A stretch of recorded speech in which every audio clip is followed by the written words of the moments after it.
I'm heavy breathing, feels like I'm lucid dreaming. I'm not usually the type to rush into the night. This time I can't be speeding. I'm taking it slow, but I just want more. I'm taking it slow, just go with the flow. I'm taking it slow, but I just want more. I'm taking it slow, just go with the flow. I'm taking it slow, my knees on the floor. I'm begging for more. It's you I adore. You took me to see Versailles in the middle of July. I'll fall into the deep end, giving into my feelings, afraid to go on this ride. I'm scared to crash inside.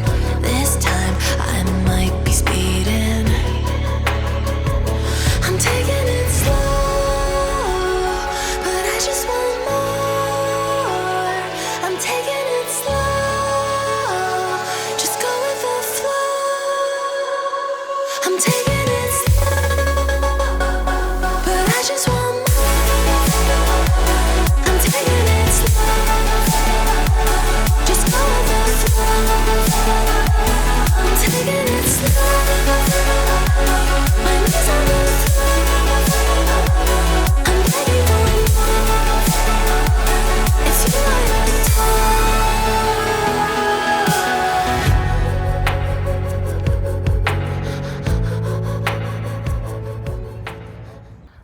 Hey everyone, Horseman here, and today I'm going to be bringing to you the 12-month review of the BMW Z4 M40i. Now, last time I brought a 12-month video was for the 30i, so this time it's all about the brand new upgraded 6-cylinder M40i.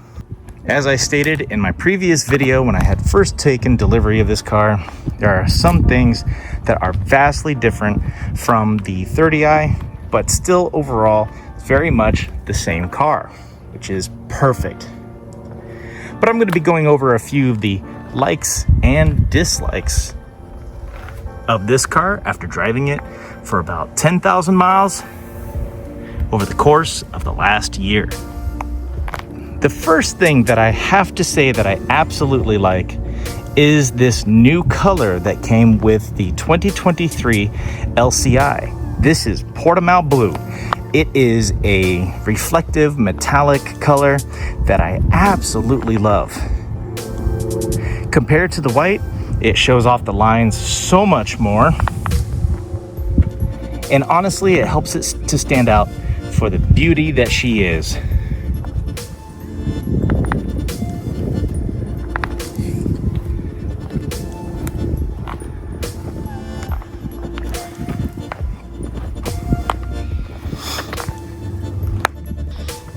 In addition, I went with the cognac color seats and interior, giving it a sweet two-tone appearance.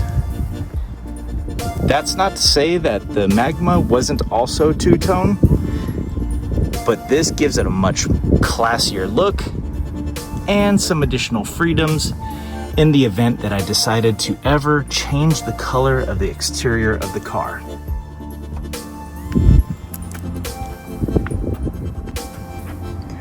One of the things that I did notice about this car that I did not like all that much, that I see more predominant in this one, is just how loud and noisy this is.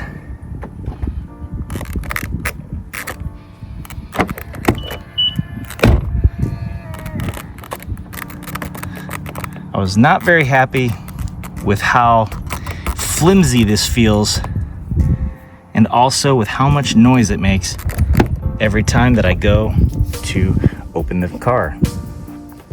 However, that being said, just about everything else in the interior does not make that noise.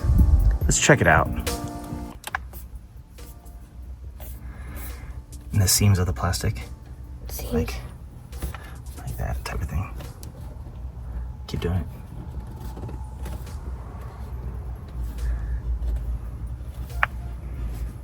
Open the drawer. No, yeah.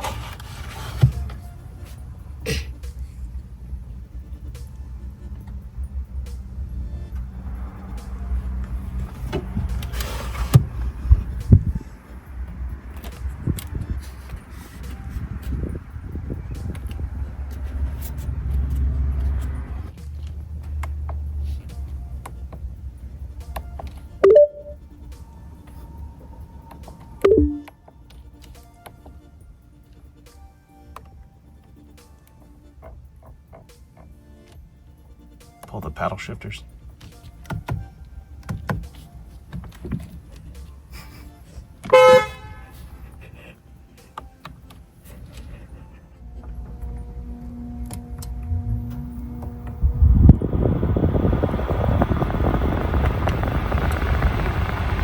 Fan all the way down.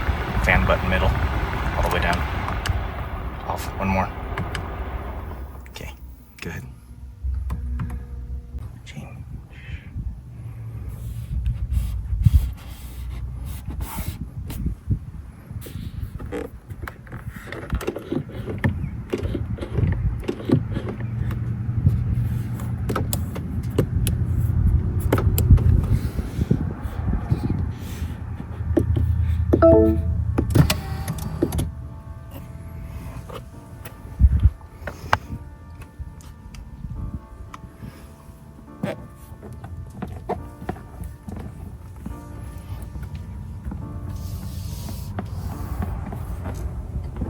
So overall, the build quality seems to be really good.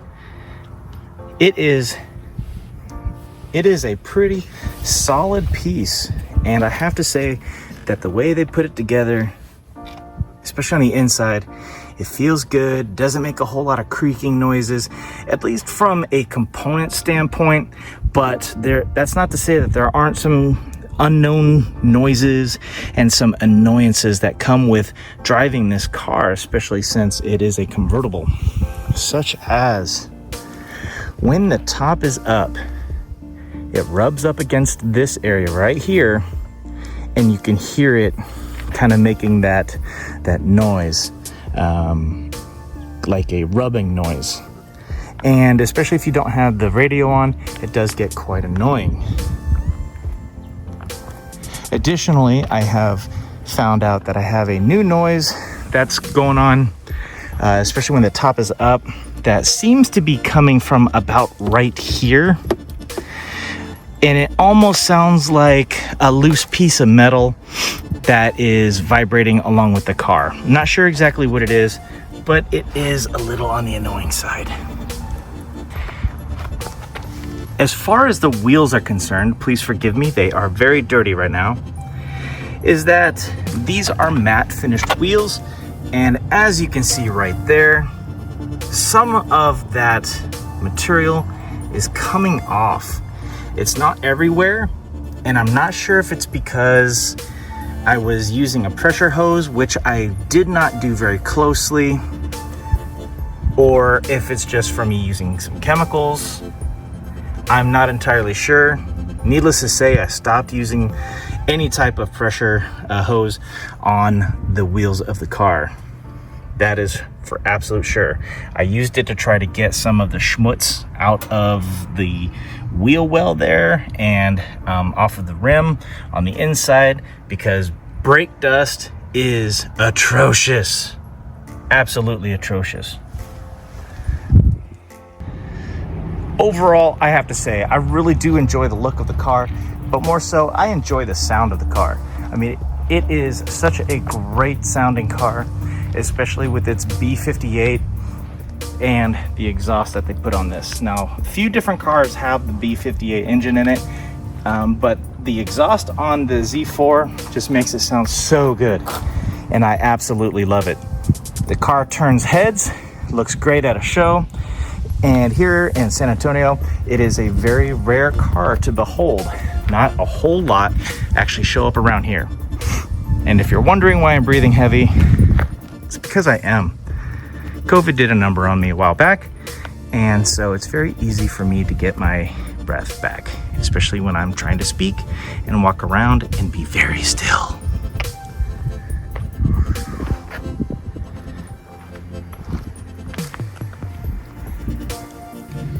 All right, so one of the things that I really like about the car is how the car sounds when we start it up, especially when it's been warmed up a little bit and in Sport Plus mode. Has a good, gets up to about 2,000 RPM and completes that startup with a couple of poppity pops. And to me, that is just so much worth it. Because again, one of the reasons why I wanted to upgrade to the M40i is because of how good it sounds. Let's go on a road trip, right? All right, so before we get going, want to show you how it sounds from the inside of the car. This is top down, so you get to hear that B58 just a little bit more.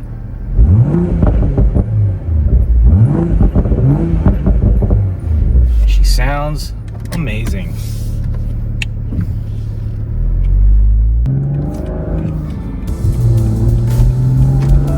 Okay, so I have been driving this car now for a year, but I've also been driving the Z4 General for now going on 3 years, actually over 3 years now.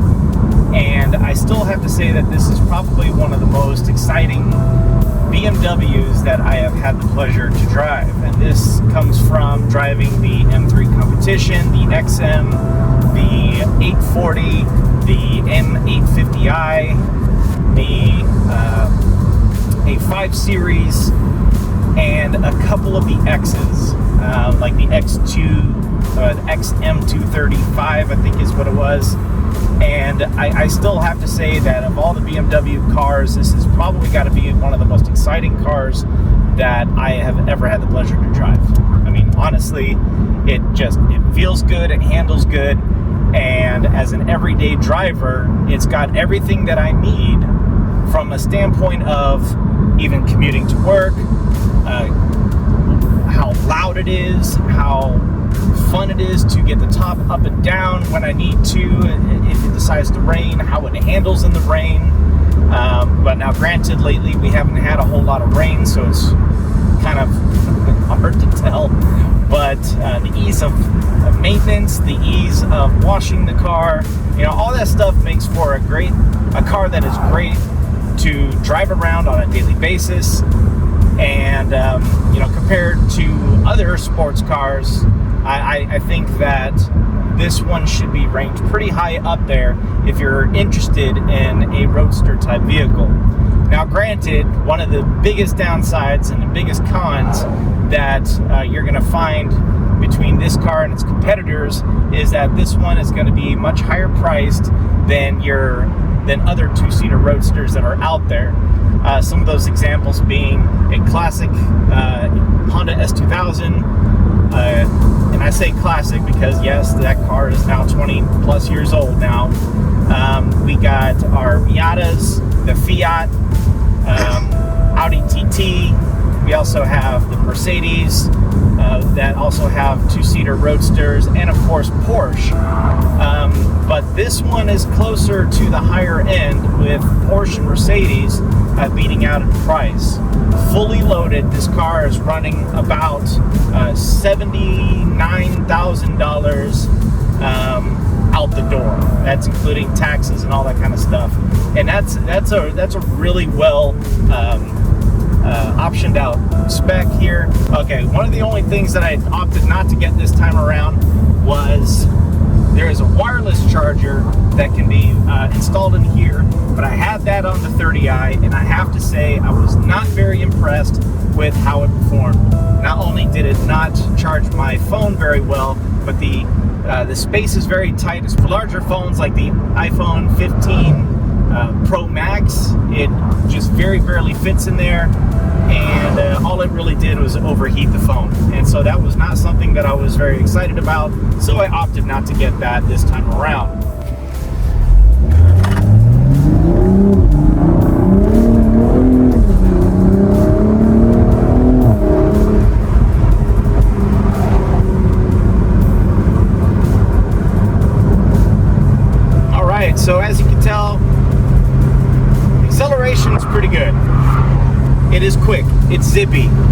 But what you might have also heard was lost some traction and had a little bit of that sliding around.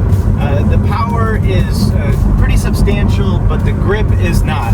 Now after a year, of course, the tires are a little bit worn out, and plus I was going uphill, but that is a very common thing that I do feel with this car.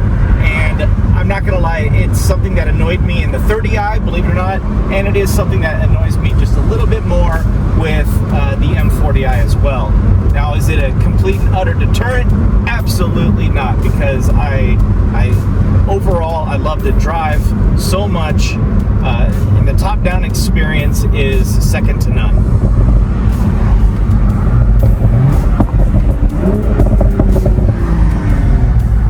Downshifts are nice and poppy.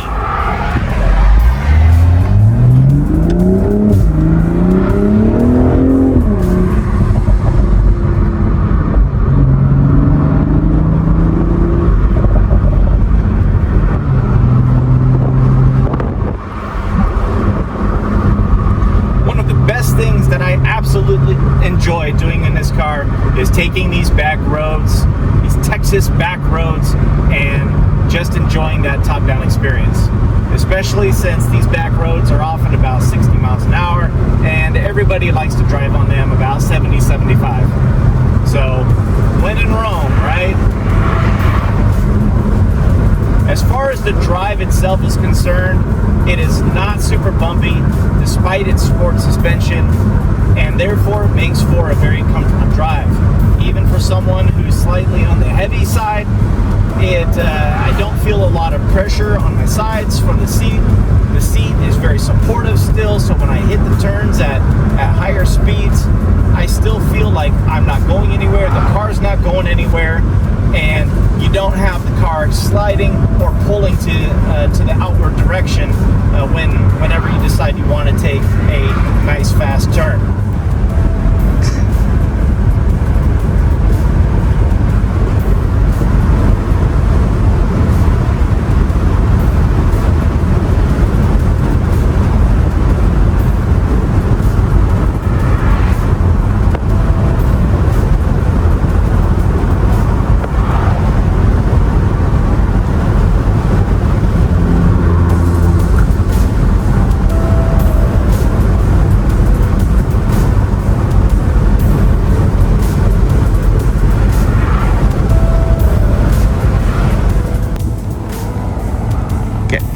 Now that the top is up, we are stopped. Let's go ahead and take a look at this. Over the course of the last year, I spent a lot of time with the top down, and because of that, or at least I assume it's because of that, is that we do get quite a bit of creasing. Now, one of the reasons why I wanted to get the upgraded top, which that's what this is the Moonlight top, is because I wanted a better material that could help kind of avoid that. With the black, the straight black, I noticed it a lot sooner. I'm only just now starting to notice it, and it's pretty bad. So I'm hoping that eventually I can get it to come out. But I will say though that it looks absolutely amazing. It's the black. This is black, but it's inlaid with like some silver or white in like a separate layer, and it looks really good, especially in the sun.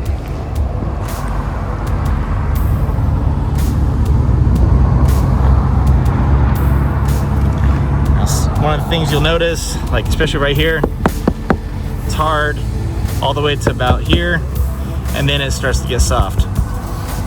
And then you have your ribs for structural support. I'm taking it slow, but I just want more. I'm taking it slow, just go with the flow. I'm taking it slow, but I just want more. I'm taking it slow, just go with the flow. I'm taking it slow.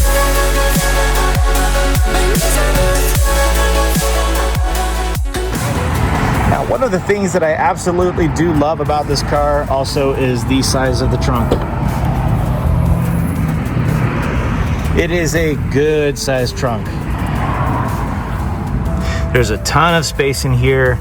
I go grocery shopping in here with no issues whatsoever. Now, granted, it is a roadster, so common sense rule does apply. Can you go to Costco? No. Cannot put in one of those giant things of toilet paper in here. That is just not going to happen. So just like I said, common sense rule must apply. But it is a very impressive trunk. The pass-through is right there. You unhook it from this side, and then as well as in the cabin in order to see all the way through. And just in case you have something that's a little long, you can make it go right on through, so long as it's skinny too.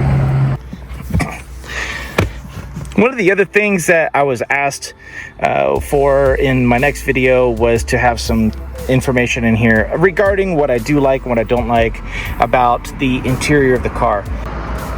As far as the interior, there's no differences between this version of the car and the 30i. Everything is exactly the same. The steering wheel, now I got the M Sports package in the 30i, so the steering wheel was exactly the same. The only difference is that this was not an option. This was a you gotta get it type of thing for the M40i. The other option was getting the Harman Kardon sound system upgrade. So that was really the biggest differences.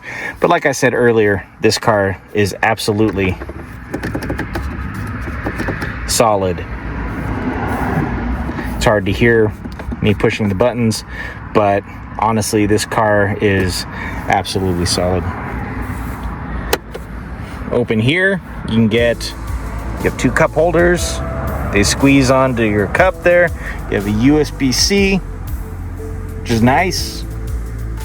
Little light. I got these from Amazon. The other pass-through is right there, along with a net for any small items that you may have. So I usually put either hats, sunglasses, or cleaning towels in there. Gotta always have those cleaning towels. As you can see, we got some speakers. It's the same here. It's the same here and behind the driver and passenger. Subwoofers as well as your speakers. Passenger side also has speaker and a tweeter. Pockets to put some random stuff in if you need to. I got the all-weather floor mats. These are the OEM / BMW versions of these. These are not aftermarket, but it did cost extra. Glove box is roomy.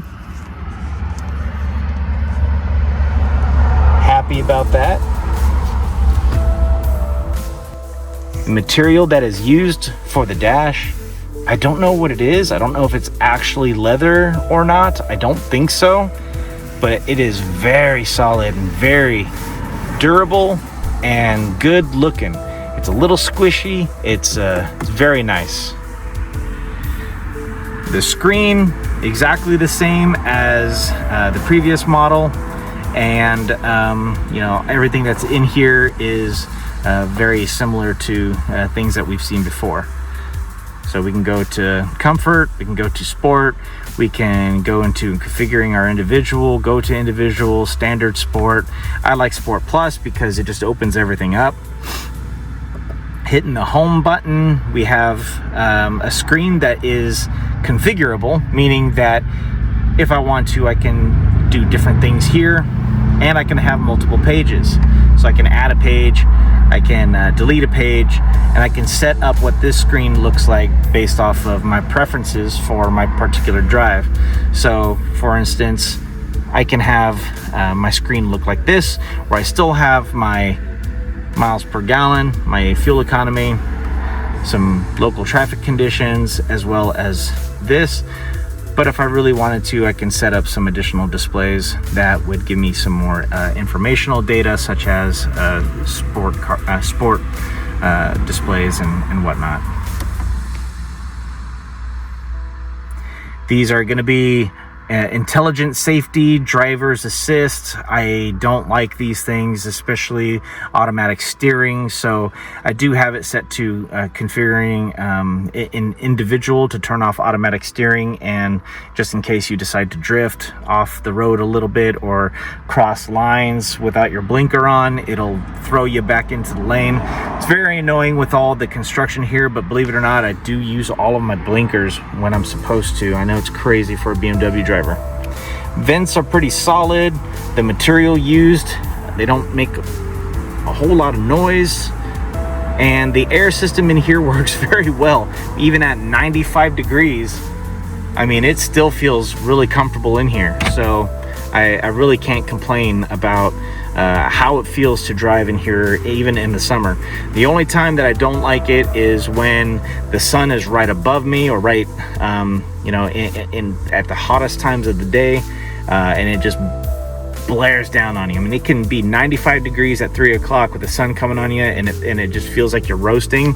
Or it could be 95 at 6 o'clock with the sun starting to go down behind the horizon, and it feels so much nicer.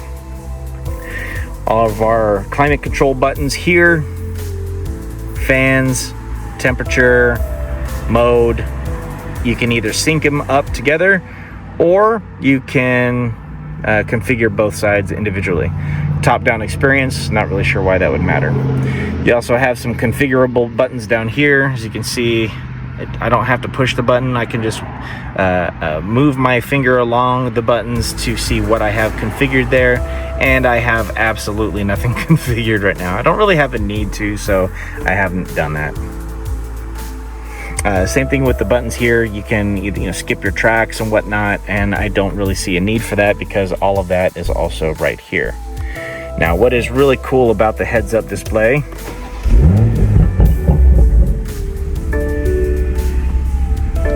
is that if I push the button down, right now I don't have any active entertainment, but if I push this button down, it'll bring up a menu on whatever you're listening to at the time, and you can scroll through the different songs that you have. Now, if you're listening to Pandora, it's just going to tell you what station you're on, but that's it. The heads-up display is going to be just a fairly simple, and if you're familiar with BMW's display, it has a map in the background that will change when you have navigation on, and you also have different modes. The different modes include, like right now, I have it set to show me my fuel economy, but I can change it to my miles, how many miles I have. I can change it to my horsepower and torque. I can change it to the G-forces that I'm experiencing in the vehicle, what entertainment I have currently open. I don't see the purpose in this. Yay, I have it in park or drive or manual. And back there again. Additionally, and I changed all of that with this button here. Changed it with this button here. And this button will turn on my high beams that can be automatic. So meaning that I can push the button and it'll auto dim whenever another car comes by. Headlights are controlled here, and again, everything is just very driver centric. And there's also a small compartment here where I put my garage door opener. Yes, I have this, but my garage door opener is a pain in the butt and I don't feel like configuring it. Yeah, it's really nice. Cruise control, you can set it here. Steering wheel warmer, set it there. And it's all rather comfortable. And as I've said before, I have a regular USB in here, 12 volt. This would be where your phone charger would be if you had a wireless phone charger. I do not. Now this is not standard. You cannot order it this way. This is aftermarket, as well as this, the volume button and the start stop button. All of that is aftermarket. very simple to use. And if you've driven one BMW with the setup, you've essentially driven them all. So it's quite nice. All right.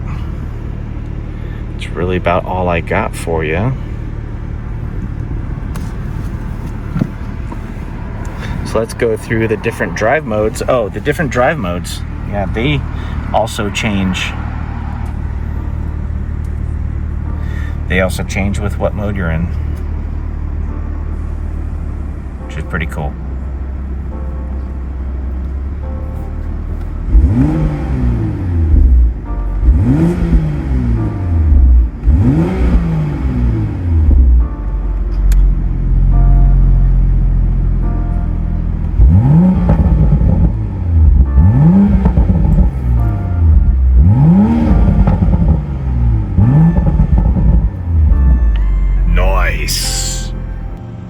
Alright, so that's really all I've got for this review. If you have any questions, comments, or concerns, or if you want a little bit of answers about something that I didn't cover here, then I have another video for you where I did cover the Z4. There's not a ton of difference between this car, the M40i, and the 30i, so it was really hard for me to say that, yeah, there are significant differences between the two cars.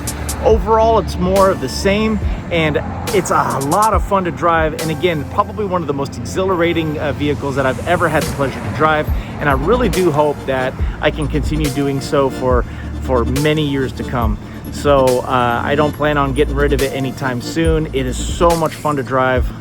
It's a great daily driver especially, but I do feel like that this would be a lot of fun to take out onto a racetrack, or tune it and whatnot. And who knows, maybe the next time you see this, I'm gonna have some cosmetics on it, may do a tune. It really depends on what that warranty looks like and what my wife will let me do in the long run. But again, if you have any questions, if you have any concerns, please, by all means, post it in the comment section below and I'll be more than happy to address it. And if it warrants its own video, I can absolutely do that too. All right, until next time, Horseman out.